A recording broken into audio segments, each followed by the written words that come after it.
So today, first of all, if you don't know me, I'm Laura from iHeart Planners.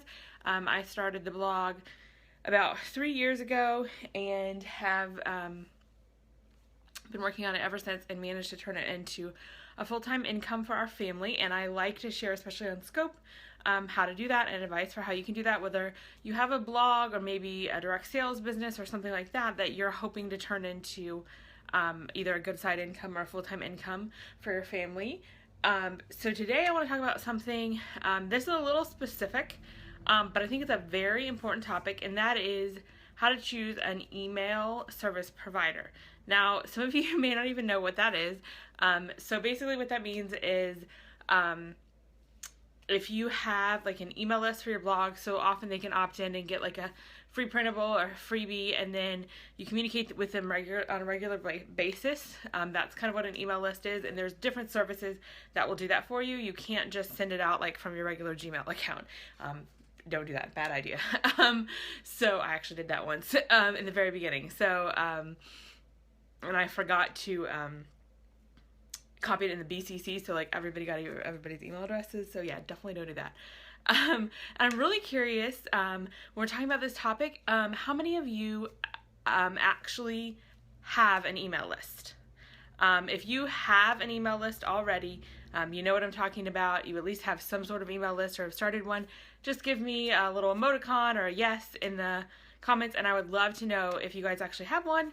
And then I'll assume the rest of you don't actually have yours set up yet, and you're just thinking about it and you want to know the best way to do that. And I want to tell you that an email list is one of the best things you can do for your business. Like I said, whether you are an Etsy seller, a direct sales person like 31 or Jamberry, or whether you're a blogger, it is the number one best thing I honestly think you can do. And it's something I did, like the one thing I did pretty much right from the beginning. And I didn't know what I was doing in the beginning, as most beginning bloggers, but I'd read, all the experts said you should have an email list, and I was like, okay, I guess I should do this. And it was definitely one of the best things I did. So definitely, if you don't have one, listen to this, get one started. I will show you how. It's super easy, not complicated. So we'll jump right in. If you do not have an email list, like type no or something in the comments. I'd love to see if you don't have one yet, if you want to get one started. Okay, so first I'm just going to tell you a little bit about my crazy journey, because it was crazy. So in the beginning, when I started my blog, I was like, okay, I need an email list. Somebody I knew used this service called Mad Mimi. It looked nice. I signed up, started my email list, everything was hunky-dory, I loved it, and I think it's a really good platform. It's very, like, of all the platforms, besides ConvertKit, but of all the platforms at the time, because ConvertKit was not around at the time, it was definitely, I think, the easiest to use. And you don't pay for duplicate subscribers. There's a lot of things you can do with it that actually I think you can do better than MailChimp, which I think is probably one of the more popular ones. So I really liked it.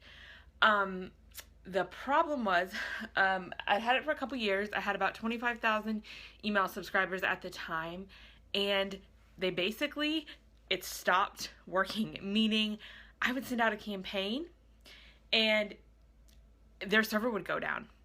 And so it might be delayed, which isn't the end of the world, but all the links that they tried to click in the email, like if you already had it in your inbox, they'd be broken. And that happened more than once for a period of about 6 weeks, sometimes for 4 or 5 hours at a time in the middle of the day. Like, we cannot have this. Like, I need you to get, you're an email service provider, and I need you to get the emails to the people. I don't need your servers to go down. This is too much. I have to leave. So I was pretty sad about that, because I was happy enough. I didn't want to waste my time switching around, but I knew the time had come. I could not trust them with my emails. So I started looking around. At this time, ConvertKit existed, but it was really in its infancy, and I was a little nervous about trying something new.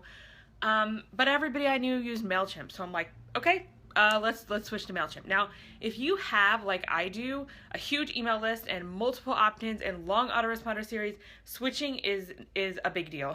This is not a quick process. It is super long. You have to let the series run their course, so it takes weeks. And so But I was like, I jumped in, I'm going to switch over to MailChimp. I got through the process. I didn't get entirely through the process. So then you have a period of time where you have to send out an email on both platforms. Very awkward, very annoying. And basically, in the end, I realized switching to MailChimp was like the worst decision ever.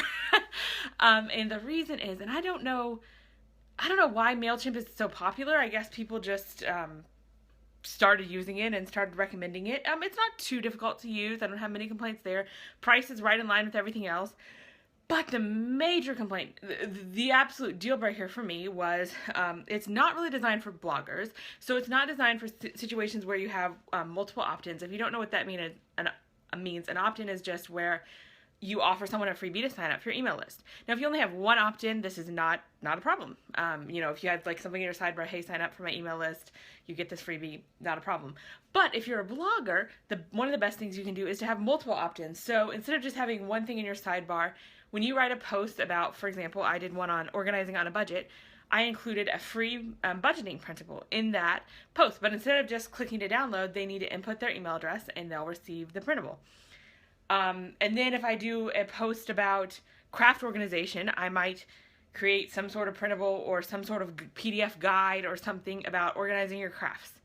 And so you'll have the most success if you tailor different freebies to each blog post by far.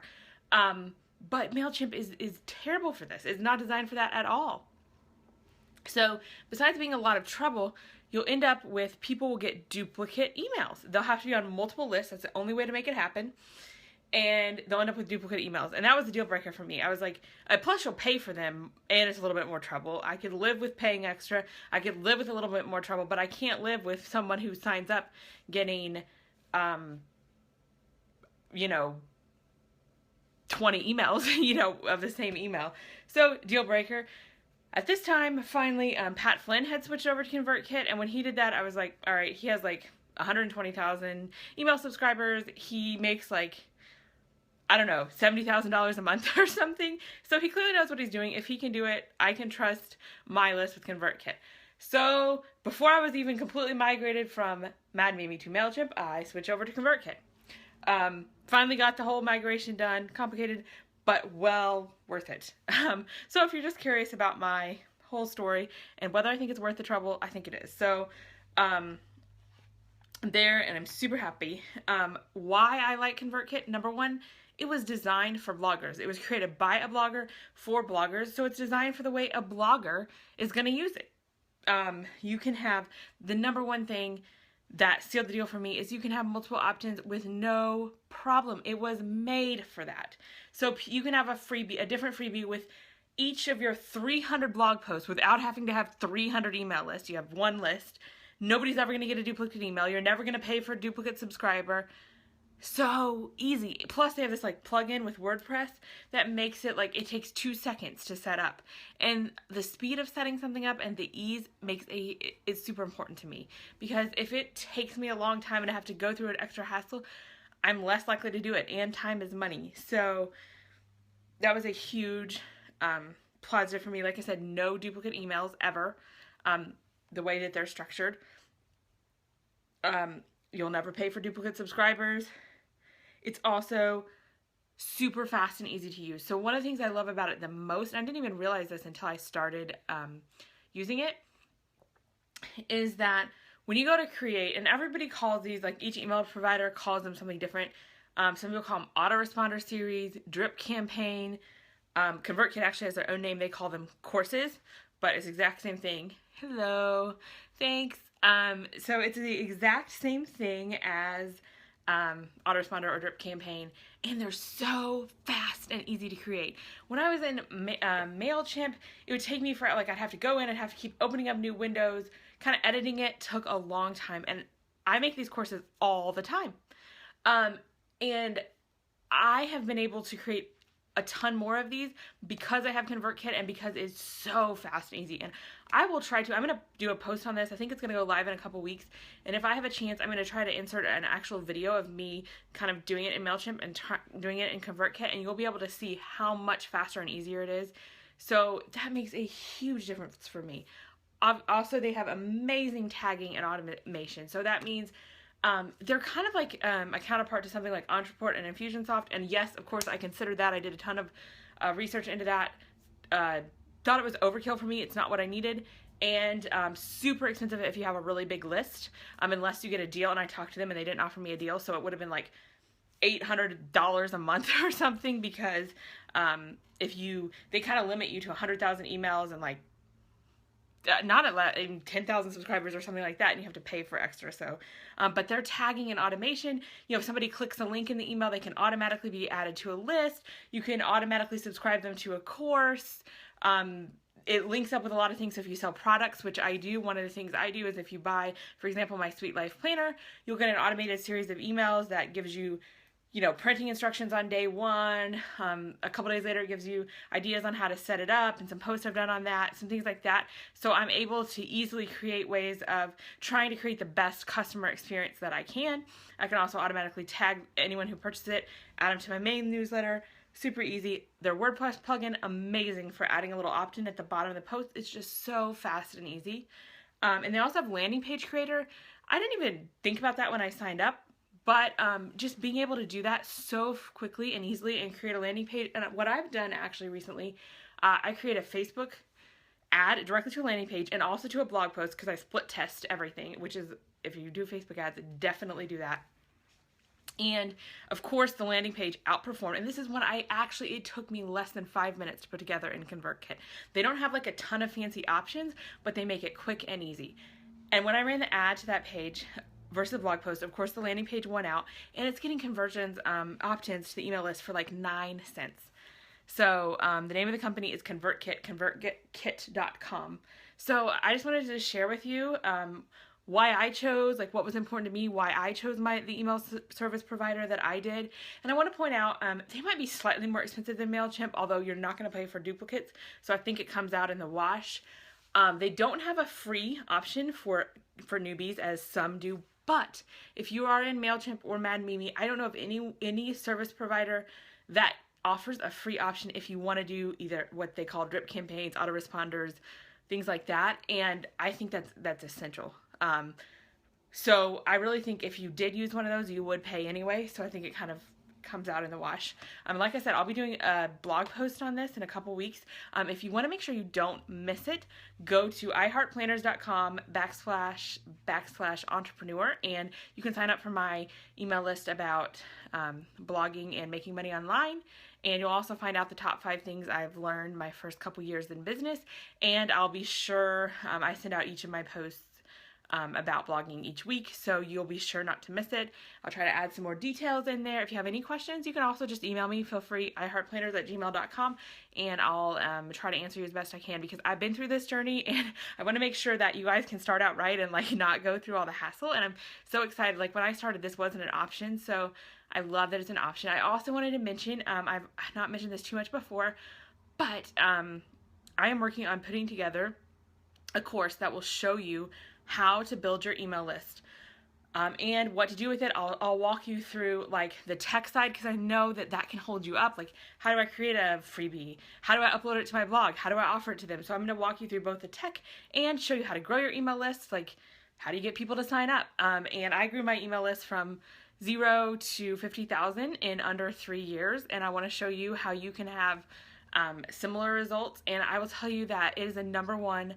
best thing that I did for my blog. For some reason, I made a lot of mistakes in blogging, but for some reason I read that advice before I started and I took it to heart, and it is the #1 thing that has turned my business into a reliable full-time income. And I want to show you how you can do that too. So I'll be releasing a course about that in March, but if you sign up for my email list at iHeartPlanners.com/entrepreneurs, you will be sure not to miss it. I'm so excited to share that with you. Anybody have any questions about email lists or anything like that, you can pop them in the comments.